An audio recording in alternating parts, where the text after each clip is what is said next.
The world's most famous arena, Madison Square Garden. It all goes down Saturday, October 29th from the Hulu Theater here at MSG.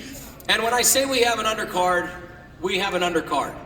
And there is a frat party happening on stage right now. I'm thrilled to be joined by Tiger Johnson, Richard Torrez Jr., Duke Ragan, Troy Isley, Nico Ollie Walsh.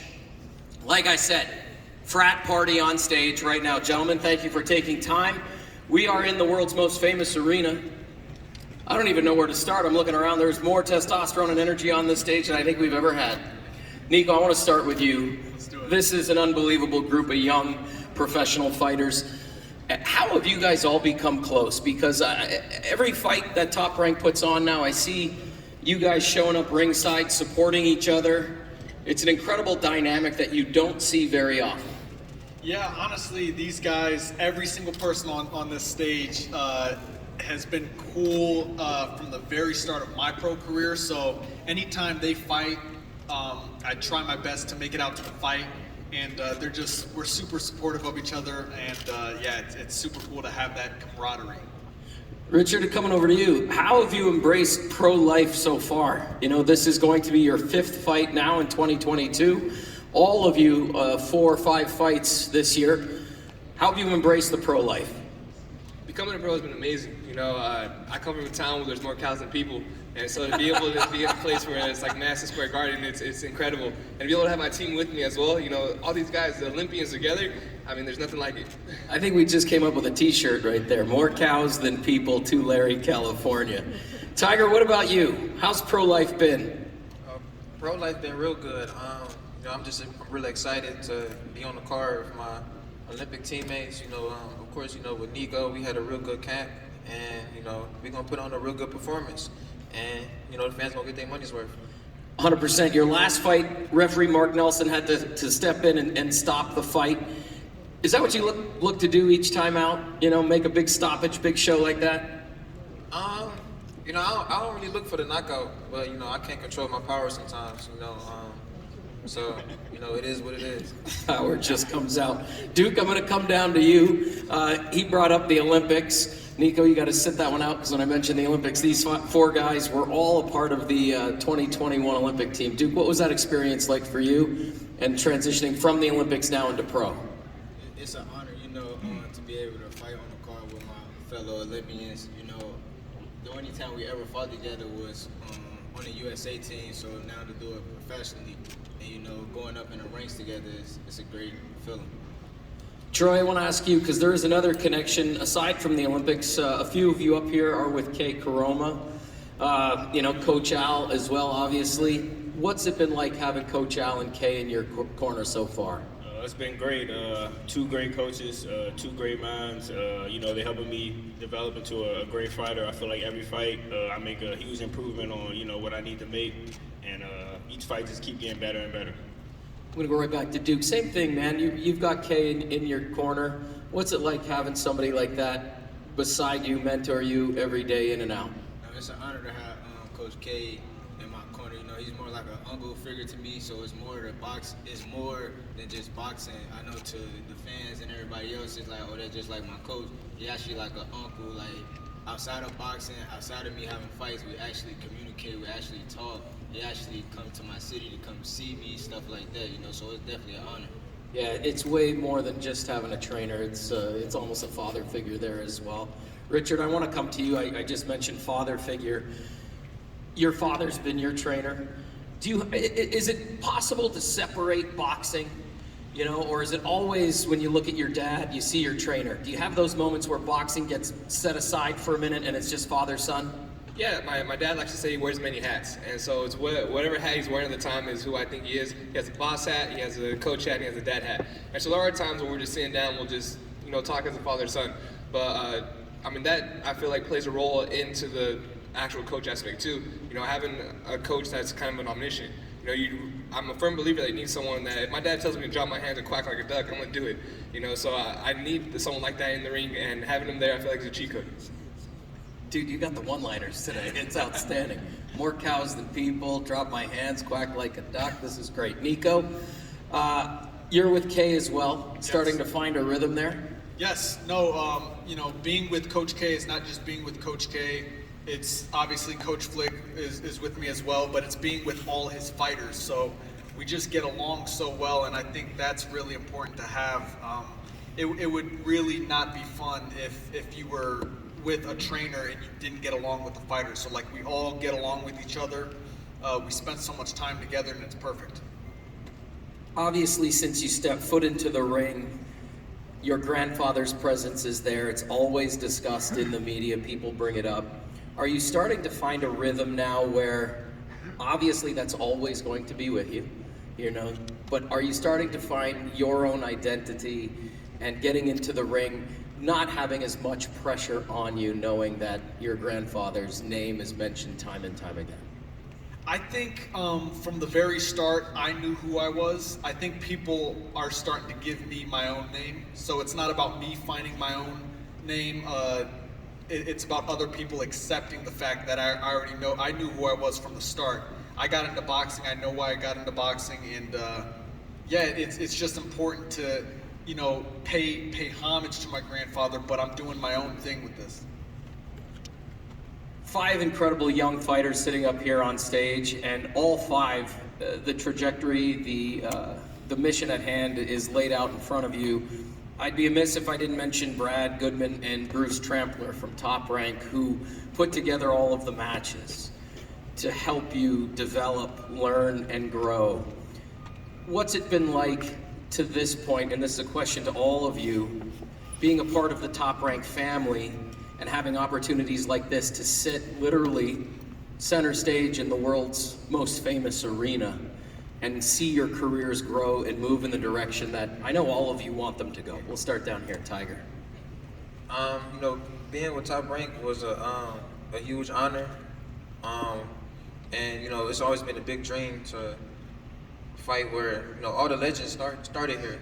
Muhammad Ali, Sugar Ray Leonard, Whitaker, everybody, was once with Top Rank, you know what I mean? And me fighting at the Garden for the first time is like a real huge accomplishment. It was always a dream to fight here, and I just can't wait to put on a big performance and show the world what I can do. Richard? Yeah, I think everyone always asks you, where do you see yourself in 5 years? Where do you see this? But Top Rank, you don't just sign to Top Rank because of the money. You don't just sign to Top Rank because someone smiles at you. They have a tradition of building legends. And to be able to sign with that right company that has the right matchmakers and everything, that's why we all did it. We're not just signing for giggles. So I think that being able to be on a platform like this is incredible, and I just say thank you so much. Duke? It's definitely a big honor and a blessing to be able to sign with Top Rank. A lot of the guys that I grew up watching were signed to Top Rank, and them guys turned out to be some of the best fighters in the world, So it's definitely Duke Ragan. I'm a legend in the making, and I appreciate y'all for signing me. Troy? Growing up, I always wanted to be with Top Rank. Top Rank, produced a lot of the legends growing up, and I'm blessed to say that, I could be one of them legends in the making. Nico? For me, it's more of like a personal love for Top Rank. Bob Arum's first promoted fight was, of course, my grandfather, so I wouldn't be with any other company. So I'm so happy to be with Top Rank, and I've got to thank Brad Goodman and Bruce Trampler so much for, the matchmaking. Those are the geniuses behind every fight that you see. It's not often that I feel old in my surroundings, but in this very moment I feel ancient.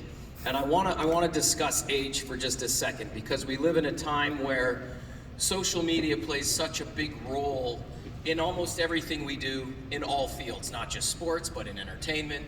People's private lives get exposed on social. How are you guys handling a new career as a professional boxer, thrust into the limelight here at Madison Square Garden with Top Rank, and controlling what you put on social? Do you have people helping you there? How do you stay calm and cool when the trolls come out, when the haters come out? It's an important question, I think, because social plays such a big part of our world now. So I just wanted to bring that up and get your take on how you guys handle social media, because you are young guys, you are human, we all have feelings, and social is such a dynamic part of our world today. Troy, we'll start with you. Honestly, I feel like it's easy, honestly. my goal is to focus on boxing. So I mean, I'm not really too worried about the trolls and all that. Honestly, if you got trolls and haters, you obviously doing something right. So I like that. I ain't really worried about it. Nico? Yeah, I mean, I'm actually not really good with social media. I'm actually trying to get better, but my main focus is boxing, so when it comes to all the outside noise, I don't really pay much attention to it. But like Troy said, yeah, if there's haters and stuff, you're doing something right, so I appreciate them. Well, with me, I grew up in a small town, so it's kind of like a fishbowl. If anything happened, they'd go to tell my dad and I get in trouble. So this is kind of like a bigger fishbowl, I just thought, I'm kind of used to it already. I mean, social media. I made my social media for boxing. So, I just focus on boxing, and I don't really care too much about haters. I had haters my whole life, so I ain't really sure about that. I love it. Dude?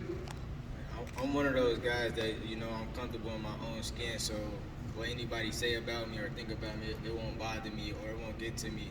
I'm not really into like social media like that, so if I would rarely see a comment if someone was trolling or anything like that, but if I did see it, I would just shrug it. I'd probably laugh, like LOL. Duke, I want to ask you a little personal question because, a year ago, tragic struck, you lost your father. You proudly have his tattoo. We see it when you walk into the ring. How did that tragic experience help you not only as a young man, but as a fighter when you step into the ring? That tragedy, it helped me, into the ring. I mean, as far as like my boxing, it just made me want to be more focused and, listen to everything that my father had kind of like installed in me before he had passed. Now that he's not here, I think about all the talks and stuff that we had and, the stuff that we went through that got us where we at. So I just use it as like motivation and stuff like that. Coach K plays a big part of like helping me stay focused. These guys up here with me, they play a big part of, helping me stay focused. I talk to them just like Coach K. I talk to these guys outside of boxing too. Like after our fight, I'm pretty sure Monday, Tuesday, we'll be calling each other like, how you doing, how you feeling, and stuff like that. So just take it one day at a time. Appreciate that. Thank you, Duke. Gentlemen, again, I hate to beat a dead horse here, but we are sitting on a stage in Madison Square Garden, the epic world's most famous arena. What does it mean to you to be here and have this opportunity? It means everything. This is, so far this is my biggest fight of my career. So, it's all or nothing for me.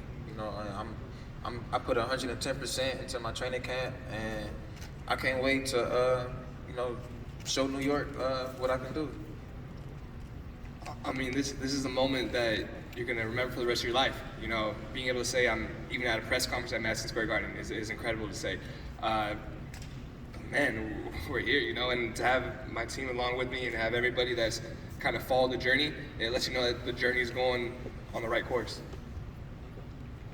It's amazing. This is my second fight here at MSG, so it's a super blessing to just be able to say that, and I'm just looking to have an amazing night Saturday night, and hopefully this won't be my last fight here.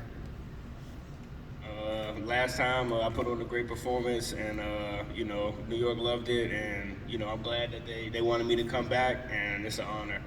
I growing up watching everything, and just to say I performed at the Garden is a great thing. Duke? I actually flew, Bob Aaron and Carl Moretti flew me to a fight out here before I actually turned professional. It's an honor to have my first fight here, and this is my 8th professional fight, but my first fight here at the Madison Square Garden. It's an honor. I hope that they keep bringing me back, and come Saturday night, I will be victorious. You know it. Everybody watching, like I said, the undercard Saturday night is absolutely jam-packed, and it's because of these 5 sitting right here. I'm gonna ask you guys just to quickly leave your microphones on your chairs, and we'll grab a group shot before we bring out our co-main and main event. Unbelievable group of young men. Sit tight, we'll be right back.